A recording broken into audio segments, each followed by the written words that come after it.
I don't feel like this is a discussion that's stemming from some particular event or announcement by someone, Hmm. but it is something that I feel like we've been thinking of in the back of our head. Sure.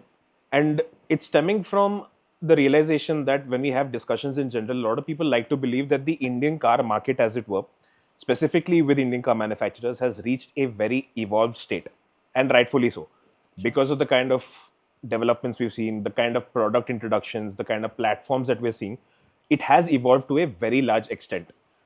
But at the same time, I feel like we are now on the cusp of what is, not to exaggerate it too much, something of a paradigm shift that's going to be happening in the Indian car industry in particular. And we'll get into the reasons as to why. But essentially, what I feel is that even though we've had a lot of modern product introductions, we are now going to see a massive shift in the kind of customer expectation, Yeah. customer experience, customer knowledge about products, the kind of powertrains we're going to see introduced, the kind of government policies that are going to come into place. And all of this is feeding into a big question that comes to mind, which is there reason now for the Indian car manufacturers as well as the domestic car manufacturing scene in India to be cautious, if not afraid, of what we're going to see incoming from China? Yeah, that's a very, very interesting question that you bring up. And the entire Indian car scene as we know it is definitely going to change because we are going to be looking at EVs, we are going to be looking at hybrids of different sorts. But I just want to rewind the clock just a bit. I want to take you to the early 90s, right? And look at the cars that we think of very fondly today, right? And if you really think about it, those were nothing more than stock clearances or dumps. I know the language is a bit crude. Yeah, we're definitely going to get some interesting comments on Yeah, that, you but think about it's it. valid. You think about the Hindustan Ambassador. Morris That Oxford Series 3. that is older than my grandmom for sure. Hmm. There's a Toyota Qualis that we really, really look forward to. Fantastic car. But let's face it, when it was phased out in global markets, that is when we Came got here. to see it. Then there are multiple other cars like, say, possibly the Cielo, we had the Astra, lots of these cars that were basically given to India because the car manufacturers couldn't really be bothered to take India all that seriously. Or at least they couldn't quite figure out as to, does it really make sense for us to invest in developing a product from the ground up, or should we just give what we have and see what sticks? Sure. And we slowly move forward to somewhere around the early 2000s. That is where Tata's come into the picture with its fully indigenously developed Indica. Mahindra's bursting out into the scene with indigenously developed products, right? And a lot more manufacturers eventually have started taking India as a market seriously to the point where they're developing cars that are practically tailor made for Yes. India, if not with the Indian market being a core focus. That will also extend into global premieres happening in India, like Yeah. models that are going to be sold overseas. For example, Elite I-20. I think Oh, that was one of those launches that happened first yeah. in India and then got introduced across the world. So that is also like a major shift that we saw happening. Similarly, if I have to cite another example from the Hyundai stable itself, look at the Verna, Hmm. right? Globally, the accent, right? The Verna in India, in Russia is huge. And right now, Hyundai India's inputs for what the next Verna could be is considered greatly and vastly. And I also remember this very old episode that I'd seen possibly on the news where when Maruti was first developing the Swift, right? That was one of the first projects where the Indian R&D team, right, got a huge say Yeah. in what the car should be like, and the rest is history. Then on, we've seen global manufacturers come in and say, hey, we got you, right? You even consider a US giant like Ford saying, hey, you want sub 4 meter vehicles? We'll make it. We got the EcoSport, Yeah. which is a cult by itself today, right? We got the Aspire, we got the Figo. This is a manufacturer that makes 5 liter V8s in their home country. And they're like, oh no, you need sub 4 meter vehicles? We will. By volume, India is huge already. What is huger is the potential there is. Correct. And now you might be wondering, we just spoke about the question saying, should they be afraid of or cautious of the Chinese entry Yeah. into our market, and where does this all fit into it? The reason why I think this throwback makes a lot of sense is because simultaneously, while all of these developments were happening in India, when we were getting the Contessa, the 118E, all of those products, simultaneously, China was also on a very similar growth trajectory. Sure. So they were going to the world, pushing especially wealthy Western countries to give them their business, move their manufacturing over here, give them cheaper options. And that worked, right? And they went across sectors. They went to mobile phones, they went to electronic devices in general, they went to furniture, they went into clothing, they went into car manufacturing Yeah. also. One particular aspect where this worked out to be a great benefit for Chinese automakers is that they managed to get a lot of the knowledge sharing done for them in advance, because the manufacturing hubs started moving towards China and they're different component suppliers. So you had one person being told how to make plastic door pads, how to make power window switches, how to make relays, how to make wiring, how to make headlights, casing, every single thing. The entire component setup was happening because so much of the outsourcing led to the creation of those industries, which meant that there was a lot of trial and error that already happened in these more developed or evolved markets. That knowledge could be imparted to China, and they managed to develop a lot of these products and make it for it, and that knowledge sharing happened with them, which is why you also see what happened in India as well, right? In If you look at what happened over a span of 20 years, 2000 to 2024, what Tata and Mahindra were making then versus what they're making now. Yeah. And you compare it to what Ford, Volkswagen, Mercedes-Benz were doing, and over a 20-year span, their evolution was not as quick. Sure. Because the knowledge sharing happened. Exactly. And then in China, because of this, it led to a widespread availability of and the development of major car makers. So they had, and this, forgive me if the name pronunciations are not right, Yeah. but you have First Automobile Works, which was FAW. Yeah. There was Dongfeng. Yeah. There is BYD, and there is SAIC. Yeah. The elaborate names and all notwithstanding, these are like the four big manufacturers. But this also led to an insane amount of competition over there. So they had knowledge, they had expertise, they had the manufacturing sector, and extreme amount of competition. Which is why you see there is a big disparity in the level of competition we have in India versus what is available or what they're facing in China. The Indian car market in the mass market brands is, I think, give or take about 15 brands. Yeah. That's Maruti Suzuki, Jeep, Tata, Mahindra, Hyundai, all of them. It's about 15 brands. And even in those 15 brands, about 80%, 80% of the market share is taken up by the top four manufacturers. Yeah. Maruti, Hyundai, Mahindra, Tata. Tata.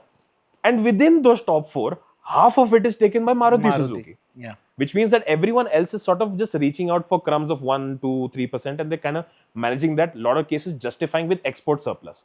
China has, besides the top four that I mentioned, in total, 150 active car manufacturers. Oh. 150. Yeah. Under different parent groups. So you can imagine what this does in terms of the kind of competition and knowledge sharing and knowledge development that they have, and what kind of competence they're developing in their domestic auto sector. See, there is one thing that we need to keep in mind. It is the kind of policy that China used to practically, I don't want to use the word, but I'm going to use it anyway, practically arm twist the Western manufacturers into transferring this technology, right? If you were a Western manufacturer wanting to tap into the big Chinese market, you had to do so with a local manufacturer. Now, I'm going to take the example of SAIC, right? That tied up with VW, right?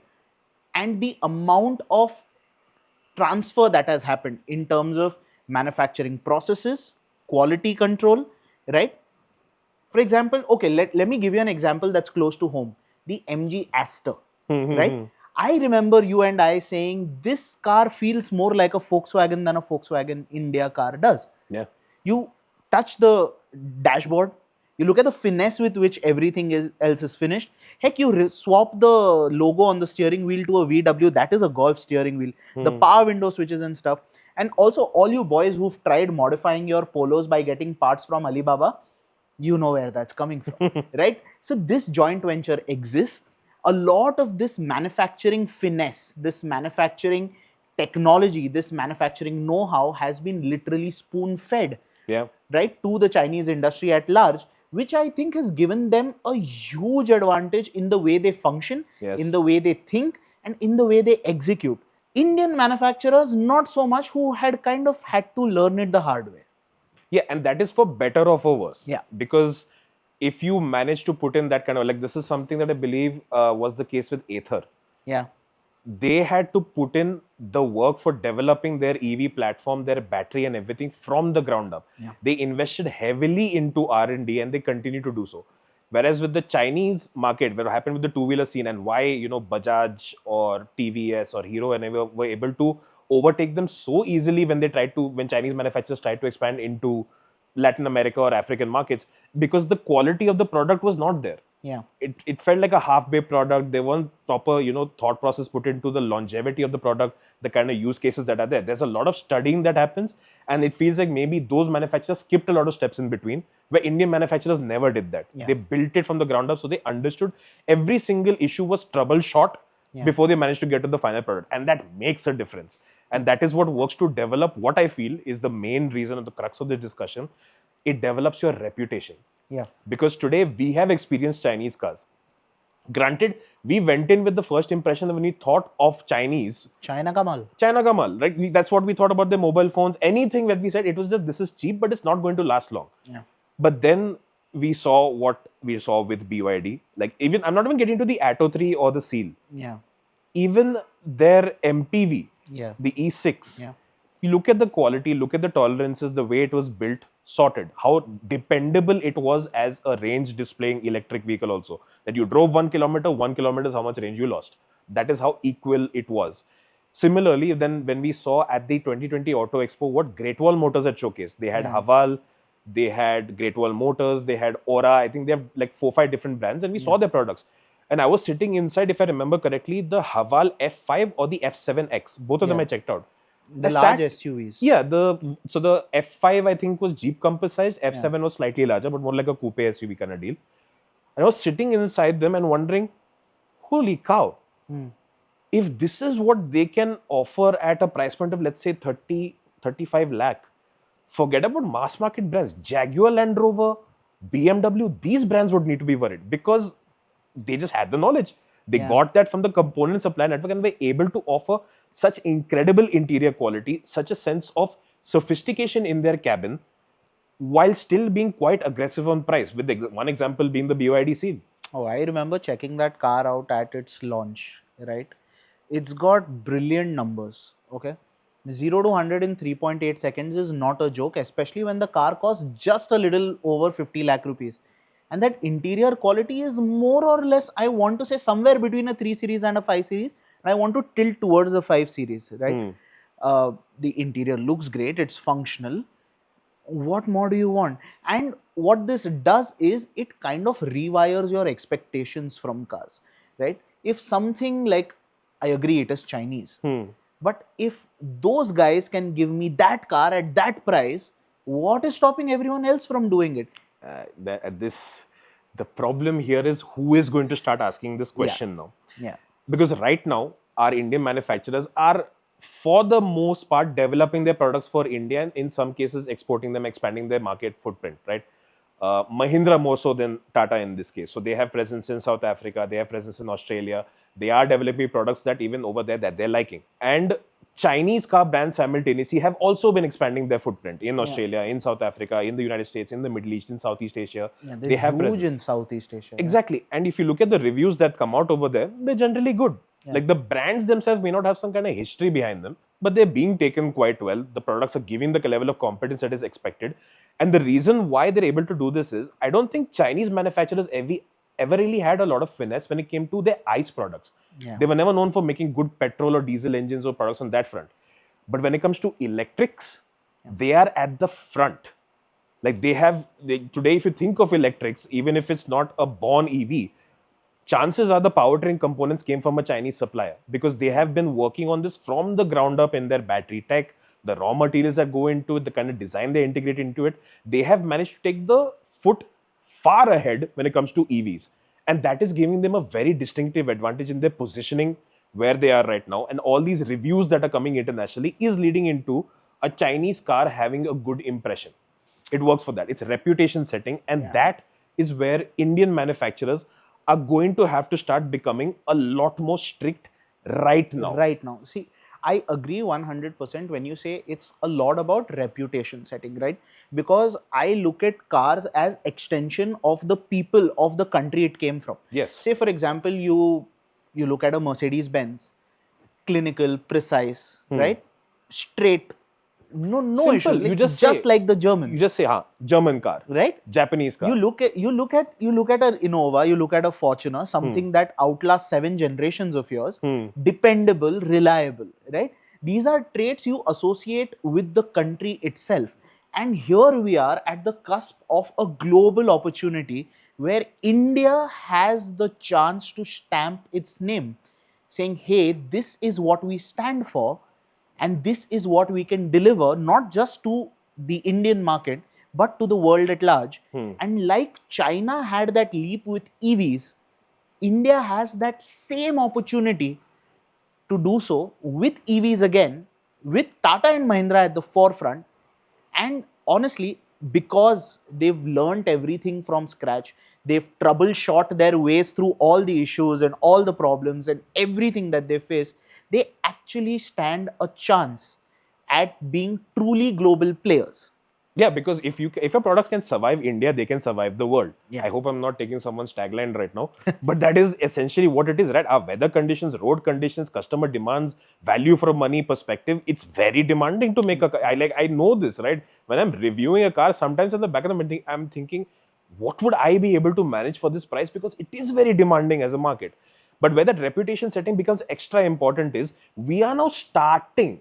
Yeah. We are starting to develop a reputation as Indian car makers equals X.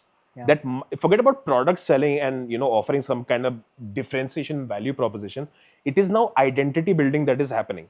And because we are at the start of it, now is the point to make sure that you get it right and get it right now. Okay. And I'll tell you now that where this is coming from and where my phone has to be whipped out. Oh boy. Because we have come across enough incidences of glitches and issues, and they are something in the back of our mind where it becomes something that's associated with the reputation of certain car manufacturers. Sure. And I'm not going to get into the anecdotal stuff of what I've seen online because that can get the picture becomes a little bit hazy. But we have enough incidences within our own cars, which we get as media cars, people that within an organization have maybe bought one of their products. And tiny things like infotainment glitches and whatnot, I'm like, okay, fine, we can let this slide. But then you start to see weird issues in terms of panel gaps and consistency in construction. That is one thing that maybe not so discerning buyer would really pick up on that. But then we have issues like this, where our Tata Nexon, the petrol that we had on test, the speedometer got stuck at 34 kilometers per hour, even though we were at a standstill. Yeah. There was the Tata Harrier media car where the cruise control was set at 100 kilometers per hour whereabouts and it was driving at 107 on an uphill section, not even like a downhill where, that could possibly be the cause over there. Our Tata Nexon EV, the calls would get stuck on the instrument cluster no matter how many times you rebooted it. And at one point, the Nexon EV, the complete system went off entirely. Our Tata Punch EV, we had ABS warnings, traction control warning, hill hold warning, popping up out of nowhere, nothing to really trigger it as such. With the Tata Harrier, rather the Tata Safari, the LED DRL, the welcome animation Glitching, stuff, yeah. all those things were happening. And I'm like, okay, fine. These are anecdotal inputs, right? It's maybe cumulatively across the range, they're selling lakhs of cars a year. These examples cannot be the majority. It is the exception, and I completely accept that. But this is enough to create a reputation. And it's very difficult to recover from that. And we've seen that happen, right? Ford, right up until the point that they left the Indian car market, their battle was always saying, boss, we are not that expensive to maintain. Yeah. Skoda ran into DSG transmission issues back in the early 2000s. Still did somebody, if they want to buy it, they're saying, is the DSG a safe purchase? Yeah. And that is the same problem that manufacturers like VinFast are facing, for example. They are the representation of what Vietnamese car makers are. Yeah. They ran into a lot of issues. They got sort of clobbered by a couple of car reviewers. And the problem there becomes that, and we have to face this as a harsh reality. Indian car makers, Vietnamese car makers, we are very similar in the sense that we don't have a mental picture painted for us for this particular task. Sure. Where we're not known as a car manufacturing country in the same capacity as a German would be, as a Japanese would be. That branding it is associated with your country also, Yeah. which is why it's important that we get it right now, Yeah. and we acknowledge the fact that this competition is coming from a very competent car making country right now on the global context, who is going to start putting money into India. They will be trying to expand their footprint over here because India is a growth market. Everywhere else is sort of stagnated. India is a growth market. They are going to start getting their products over here. The competition is going to get tougher over here as well as overseas. So right now is the point where we need to start getting a lot more stringent and strict as Indian car manufacturers, and make sure that there is no reason why we can't speak of Mahindra or Tata in the same voice in terms of dependability as Toyota, as Honda. Yeah. There's no reason. We have the engineering knowledge. I agree 100%, and I just want to focus on the bits that the Indian car makers are actually doing right. Yes. Like even today, and I really want to start off with design, because as a subject that's kind of close to my heart. You look at what Tata and Mahindra are doing with design. They are absolutely hitting it out of the park. In any country, that is a car that will turn heads. You look at the new Nexon, you look at the new Harrier, you look at the new Safari. Brilliant designs inside out, and it's not one dimensional. Okay, yeah, they have kind of opted for the Russian doll philosophy where cars kind of look similar, but it works. Tata at least has a very strong design identity going on. With Mahindra, I see that developing. Right now that Mr. Bose has gone on to Mahindra, we've seen the first really bold kind of a design come in with the XUV3XO, which felt controversial to everyone at first, but mark my words, it is going to grow on you, and grow on you really quickly. And as we see products that are in the pipeline, say for example the electric version of the XUV700, which is the XUV.E8, or the coupe version of it, the E9, they will have that family look going on. They will have those futuristic elements which will make you stand up and take notice. Similarly, when Mahindra transitions to its born electric range, when the BO5 comes in and when the subsequent products come in, that is when you'd be like, wow, those cars are actually of Indian origin. The other thing that Tata and Mahindra, as purely Indian car manufacturers, are doing absolutely right are they're not really afraid to take risks at this point in time. 100%. Mahindra has chosen a rather safe way. I'm just talking about their electric roadmap, where they've partnered up with VW. They'd be using parts off of their MEB project so that the skateboard of the entire project is coming from Volkswagen, where they have certain level of dependability in terms of what motors, what batteries are going in. Tata is saying, "Main sab khud karega," which is a brilliant approach if they get it right. Because "main khud" includes Jaguar and Rover over here. Yeah. Let's not forget. Of course, Ratan Tata. Anyway, so on that note, Tata is working on Jaguar's MR platform, right? And that again is a skateboard. And when we see proper full electric products like Tata's rather ambitious Avinya project come to life, that is a global car right there. But like you said, if this global car has quality issues, has infotainment glitches, it is really not going to work very well in the global context of things, where expectations are a lot higher than the Indian market. Exactly. Right? And this is your segue to tell me about your favorite point, where you mention how Indian car buyers in general are mostly first-time car buyers, second-time car buyers who don't really know what to expect.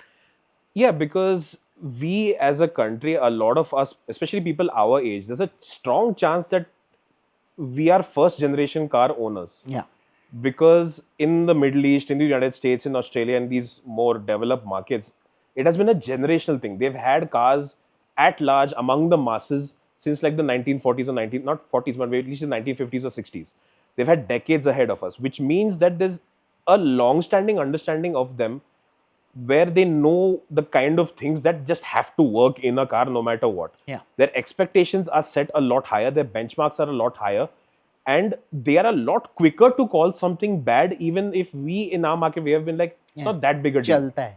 But that is a function of experiencing cars more and more, which is why sometimes I feel like even us, when we've tested Between us, maybe close to 400 cars now.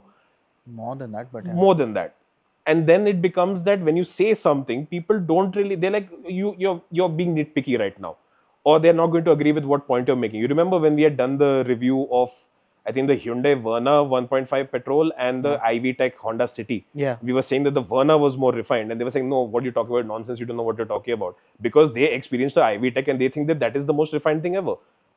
The game has moved up. Yeah. And as the games move up, as the competition gets more engaging and customers experience more cars, you're going to have a wave of more mature car buyers in India Yeah. who are not going to start saying that, "Arey, theek hai, samajh sakta hu." Yeah. It's like, no, I have owned a car. I know what is right and what is something I should expect or should not expect.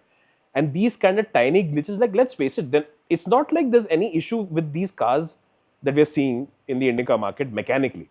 They're Yeah. tiny issues that will They're need frustrations, they're Yeah. annoyances. And another point that I want to add here is, as we go forward, the average price of car that a first time car buyer, or anyone for that matter, is going to buy is going to go up. It already has. People would be very happy buying 800s as their first car, right? Today we're seeing people buy Creta, Seltos, even Harriers as their first car, right? So that jump has happened significantly because there's cheap finance available, because aspirations are high, salaries have gone higher, disposable income in general is higher. So when a customer pays, a customer expects. Exactly. Right. And right now, the tastes are being developed. Yeah. People have not really seen, and this is where the whole China threat possibility comes in. We know the kind of products they have. Yeah. We know the kind of cash they have to burn. Yeah. We know the kind of competition that they're playing in. Yeah. The one advantage that Indian car makers have is that they are Indian car makers. Oof. And even as an unbiased auto journalist, I'd be damned if I ever say that I don't want Mahindra to do better than BYD or anything, no matter what. They are my country's manufacturers, no matter what I want them to do 100%. better. But I know for a fact that if I'm a paying customer, I'm not going to mix it up with anything else. Right now, it is a situation where, and I feel like in the long term also, the geopolitical situation is something that is not necessarily going to play in favor of Chinese makers ever. Yeah. This, like you said, is a huge advantage for a Indian car manufacturer. But this should not be used as a reason for complacency. Exactly. You should be matching them, if not bettering them, in terms of what you offer as a product. On the whole, like we said, India's at the cusp of going global. We can go global with the kind of EVs that are being developed. And we really want India to be known as a country that makes cars that are high on style, that are high on safety, that work as intended, and are just at the cutting edge of technology that's possible. Because the cars that we see today are genuinely world-class level, right? If you iron out the little bugs and annoyances. Yeah, and if you don't, that is exactly what can land up overshadowing what is an otherwise fantastic product. So on the whole, Indian automakers are on the cusp of going global. True. And the reason why we are saying that, and where the question of China being a potential threat does come into the picture is because global policy and Indian auto policy is generally playing in favor of a technology space where China has reached an advanced stage of maturity. And right now, there is a certain level of protection that exists for Indian car makers, obviously, because Indians will want to see their own car makers do better. And this is the case globally. Every nation wants to see its own car makers do better. But gradually, if China starts to expand, starts to get those joint ventures, starts to establish those partnerships and supply chains over here, and starts offering value for money products in the way that we have seen already, the competition is going to get increasingly difficult. The customer is going to get increasingly discerning, which is why if they can, Indian car manufacturers can make sure that they get to that international stage as quickly as possible. There is no reason why they cannot be the absolute best, not only in India, but across the world. And fundamentally, I think both of us agree on this, that every other variable aside, a product has to sell on its own merit. Not a variables outside of it. Sure. And that was the long and short of this discussion. If you like this, don't forget to give us a like, comment, share, subscribe, all of that. Yep, and hope you guys were able to make sense of this discussion. It was incredibly long, but it felt like something that came from our heart. And I'd like to see discussions happening in our comment section on Instagram, on Facebook, on WhatsApp, on the Cars India Reddit thread, wherever it is. I'd like to see those comments as well. And yeah, follow us on Instagram as well if you have not already. Thanks a ton for watching. Bye.